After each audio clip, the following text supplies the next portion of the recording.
Hello and welcome to another Evil Aniki convention video. Today we're at Anime Impulse and it's technically day 2, but I'm going to show a little bit from day 1 at the end as well. We're here to check out the Artist Alley. Normally I would recommend you do your shopping at Artist Alley day 1, but day 1 for me was really hot and I knew I was coming for both days of this event, and buying things was not my main concern for this event. I just sort of wanted to come down and have an experience traveling for an event as well. Looking to do a lot of traveling for events coming up soon. Going farther and farther away from the LA area.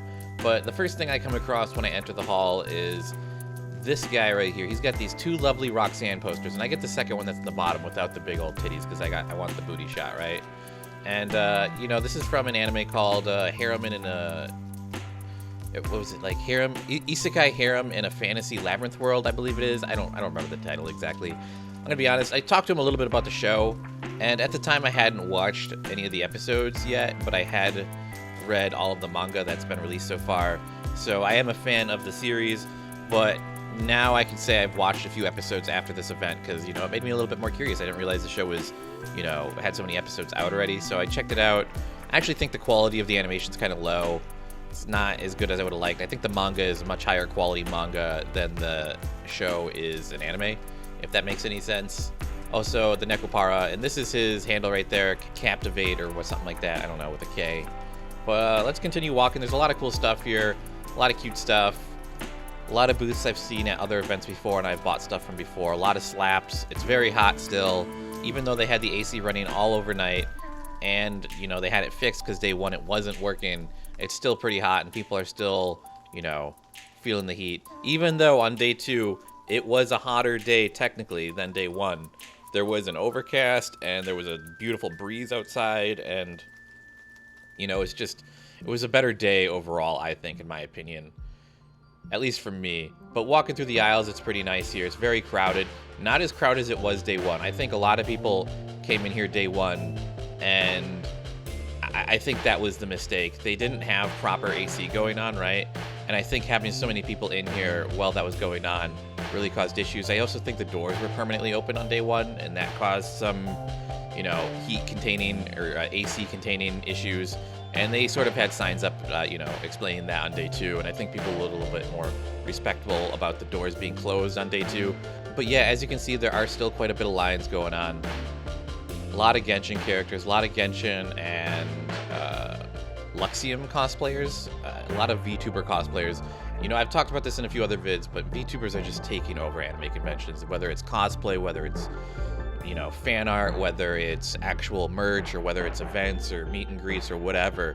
They're just completely taking over. This was really cool to see Metal Bat next to the Ultimate Dilf right there. I think that's a female version of the Ultimate Dilf from... And then I come across this really cool clown girl poster here that says log off.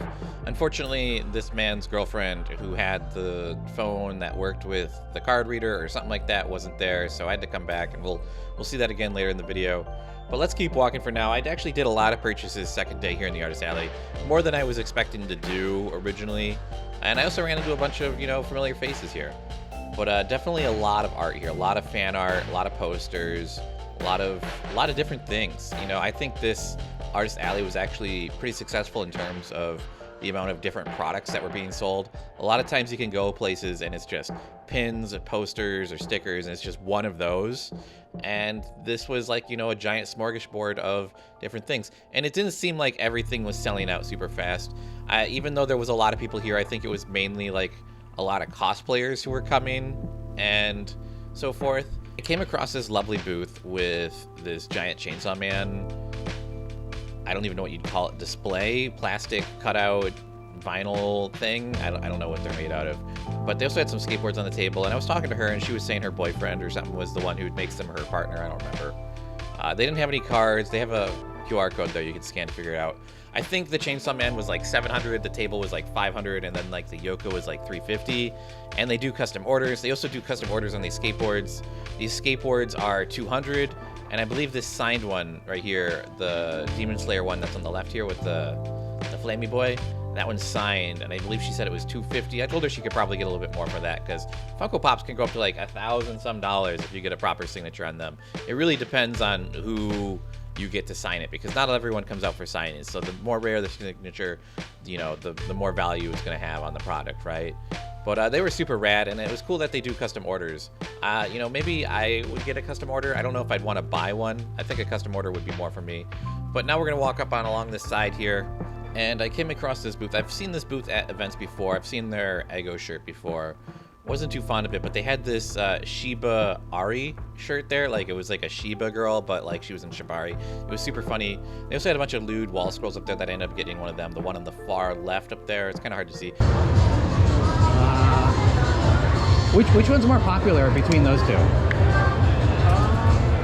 Kuromi tends to sell pretty well. Yeah, then I'll get the other one. I like that.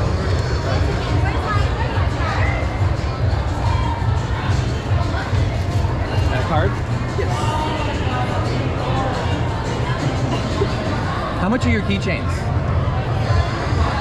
10?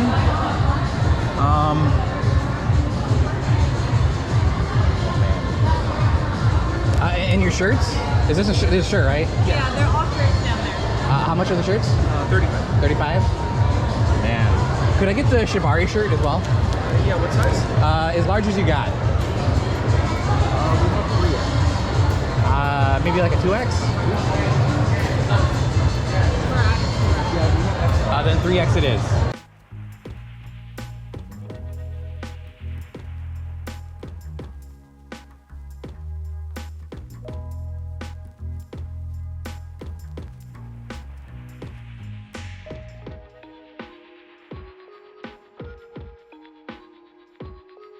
And then, of course, we come across my good friends here. We've seen them in many videos. I've bought many things from their booth. Particularly, the last thing I bought was the Rain Asuka posters that they have there, the prints there. They had some stickers now, so I got the stickers to go along. I only got one set of the stickers. They had 2 sets of stickers. But it's pretty cool. I'm happy with it.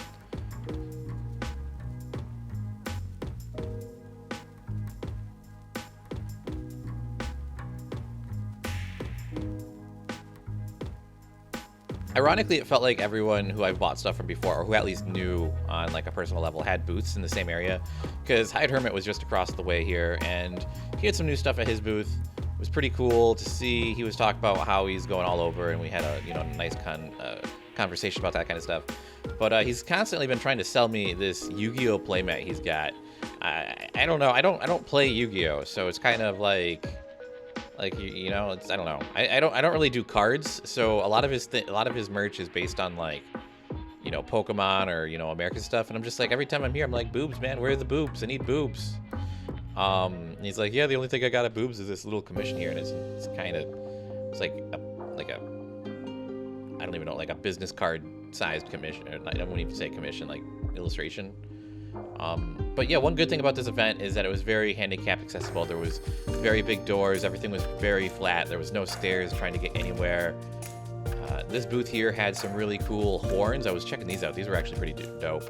And they had this, I forget what, like the Bahamut thing, the egg from, Berserk. But just going on, checking out the last of this row right here. A lot of cool stuff here. Everyone's definitely very hot.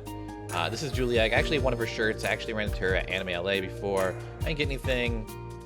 I was kind of thinking of maybe getting something from her, but I wasn't too sure. I just wanted to keep going. It was still very hot, and I'd already gotten some stuff from her previously, and I'll probably see her around again at Anime LA or other events.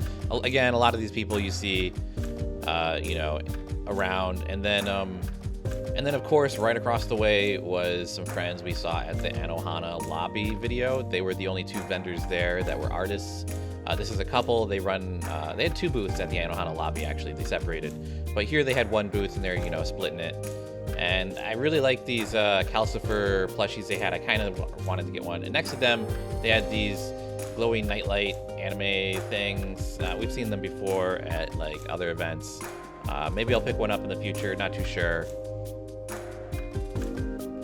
I only made 2 more purchases in this artist alley, and then I went over to the vendor hall, and that's going to be a whole nother video, so be sure to like and subscribe if you haven't already, if you want to see more content from Anime Impulse and anime conventions in general. I do a lot of different anime videos.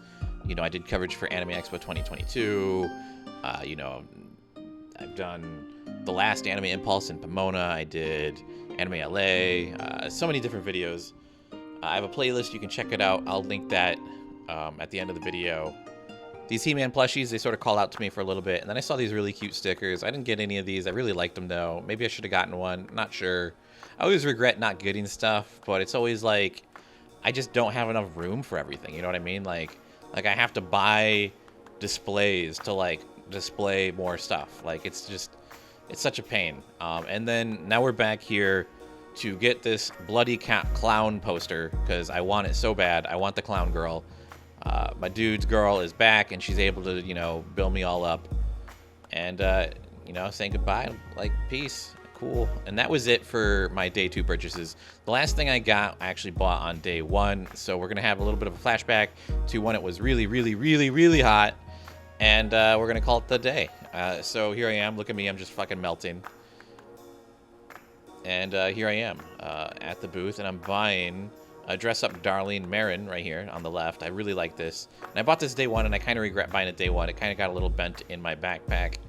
But I love these posters. They were like vinyl shiny type thing. I don't know what's going on. Loved them. I wish they had more designs or just more interesting characters. But that's it for today's video, guys. I'll catch you around. Peace out. See you guys in the next video. Bye-bye.